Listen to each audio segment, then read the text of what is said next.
guys, and welcome back to So Sallyo. So today with me I've got Victoria Heath, who's come from Hypnobirth Works, to talk to you all about hypnobirthing and how it can benefit you in labour and delivery. So keep watching to find out everything that you need to know about hypnobirthing from an expert this time. I've already done a video on my experience using hypnobirthing, so I will link that down below, but I hope you enjoy it.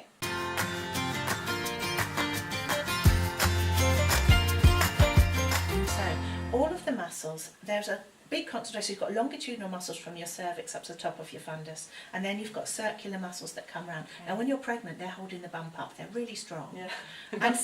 But they're woven in. So the longitudinal ones are the active ones in labour, and the circular ones are passive. But if you have adrenaline come in and you get afraid, they do the freeze. Fight, flight or freeze. They freeze if adrenaline comes in. Okay. So then the active ones are still pulling, but the circular ones are frozen. Okay. So you've got, a fight going on. Now, if you can get rid of that adrenaline quickly, you can relax. However, at one point in labour, you do need this little bit of adrenaline. And it tells those muscles that have drawn all the way up to the top then, ready to push down, these big strong muscles that are fit because they've been holding up your bump for all those months. Yeah. They're then at the top ready to start this natural expulsive motion and push the baby out. It's so interesting, and I think I loved learning all about it. It's so incredible how our bodies actually work and how the different stages and the different hormones, and like you say, it knows what to do. And I think if you almost think, if you almost disconnect the mind from overthinking and think, actually being confident in your own body and thinking all these things were made to work this, So this bit of adrenaline then that we're keeping at bay all of the time, so that everything can relax and work easily, and it doesn't hurt as much if you're not fighting. Resistance is... It's like if you have an injection, as you say, relax your arm. If you do that and they try and... Then it's not so easy. So when this little bit of adrenaline comes in, it tells these muscles that have drawn up to the top, okay, now it's time for a new job. Now when that little bit comes in, you can get a bit wide-eyed. I'll have the drugs, I can't do this, I'll go away, I'll come back tomorrow, don't make me, I can't. You get it out, you do it. Women often say things like that, but we teach the dads to get rid of that adrenaline very quickly, get them really, really calm. And then oxytocin is quite shy. That's the love hormone, but it's the one that drives labour.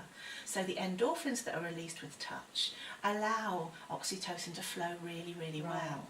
So you can relax, you feel good in your labour.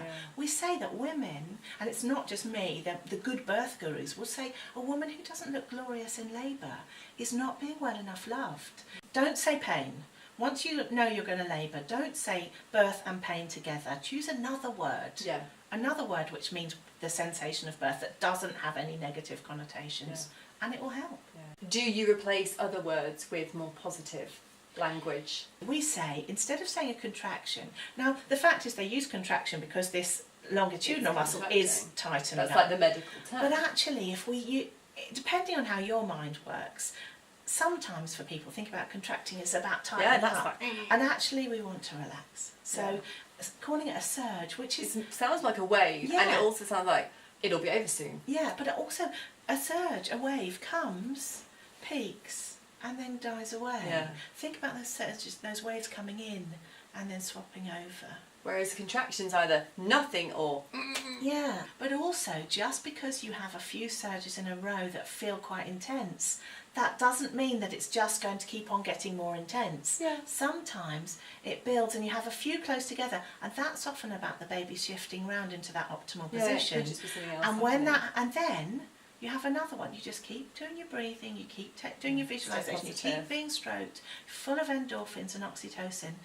You perhaps move position, and then you get one and it's not so intense, and you go, oh. And how do you think that it works if you are having a planned caesarean? It's amazing.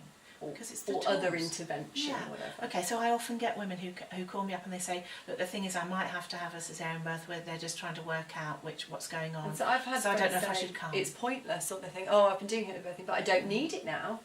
No, because you're sharing a blood supply with your baby when you're pregnant, and your emotions are released in the blood supply in a hormonal form. Right. So that's whatever So you're know feeling, what's your going baby is on. feeling.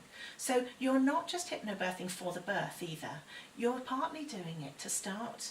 Your babies are growing physically, but also emotionally. Yeah. So And people forget that. Like, I didn't realise that. Or they don't know. Or you Some just forget. think, oh, that's a load of rubbish. Yeah. The baby doesn't know what you're thinking or feeling. So women will know, so when they get in the bath and relax, the baby often has a little bit of a wriggle around. Or when their partner comes in, the baby goes, ooh, you know, bounces around a bit. Or when there's loud music, they're kind of, ooh.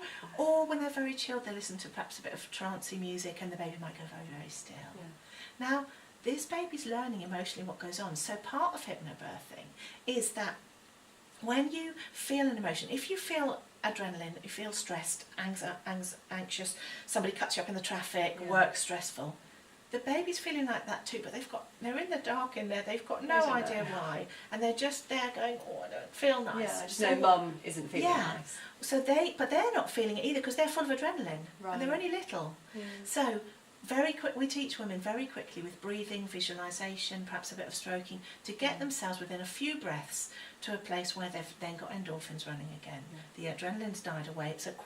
It's to save lives, adrenaline, so it's a thug. It squashes everything else, but it can go quite quickly. Once you've saved the life, you don't need it anymore. So, you know, once you've run to a place of safety, you can just calm down. But babies need to learn that too, and when they learn it, they're then calmer when they're born. So it can be used in any situation, and it doesn't actually matter how you deliver your baby. That connection with the baby is always there. So no matter what's going on, I know it could be an emergency section or forceps or whatever, if the baby's still thinking you're calm and they've got those hormones. Well, it's about them being calm. Better. So if they're feeling in labour what you feel. Whatever birth you're having, you are sharing your blood supply with that baby, and they are sharing your emotions. Have you heard midwives or ever say, oh wow, this was an incredible experience, and everyone was in the zone and it was just magical almost? With the course that I teach, we get the dads to really support the mums and get that bond that they've spent all those years building, use that. Now, they can support their partners. We don't say, they don't say, oh, you know, you need to change position, you've been like that for half an hour. We might say, give them a little stroke, and between surgeries say, do you know, can I give you a hand changing position? Are you as comfortable as you can be?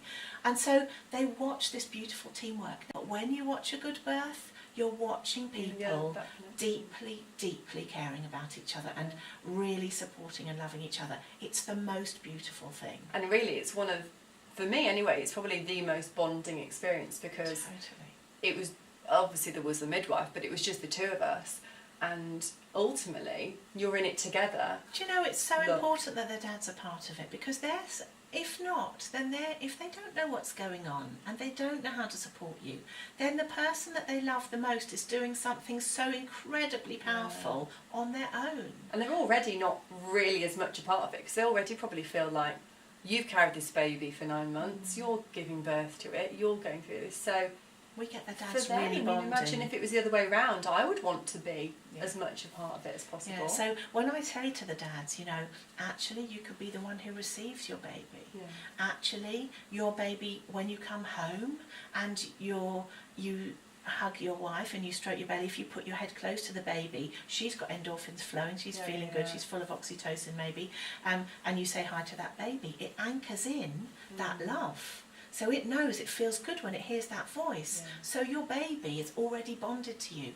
And yesterday I had the dads saying, oh my God, you know, I'm so excited about this because I'm going to be really a part of this. Yeah. And do you think that also with the oxytocin and the bonding and everything else, that it then also helps with breastfeeding? Yes, because if you're full of oxytocin, so when your baby comes out and it needs feeding, it starts to get a feeling. You know, it's a very primal thing. Yeah. They just go, I'm hungry, so they feel this feeling.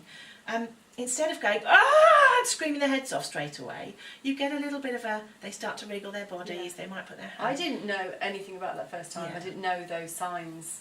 But they don't, and then they might do a little cry, but they don't do that. They don't be like, nothing is ever right for me, I always feel rubbish. That doesn't happen. Yeah. They just, I mean, I'm not saying hypnobabies don't cry, but they're much easier to settle because they're not full of wind and angst and being distraught before you feed them. So yes, it's easier. Yeah. So what would be your final kind of take-home message for anyone watching who is considering hypnobirthing? Okay, so you can have a really positive effect on how your labour can pan out. The choices you make now, you can't make them later. So make some good choices. This is the beginning of your parenting journey. Learn. Yeah. Thanks so much for watching. Thanks Victoria for coming. That's been really helpful, and it's been lovely to hear from an expert and someone who's got so much experience. Thanks everyone for watching. Please do share this video with any friends who are pregnant at the moment or who are considering hypnobirthing, and please leave a comment down below if you've got any questions at all. Please give the video a thumbs up below if you've enjoyed it, and don't forget to hit subscribe to see more videos like this, and also hit the bell icon below so that you'll never miss a video again. Thanks for watching, and I'll see you next week. Bye guys!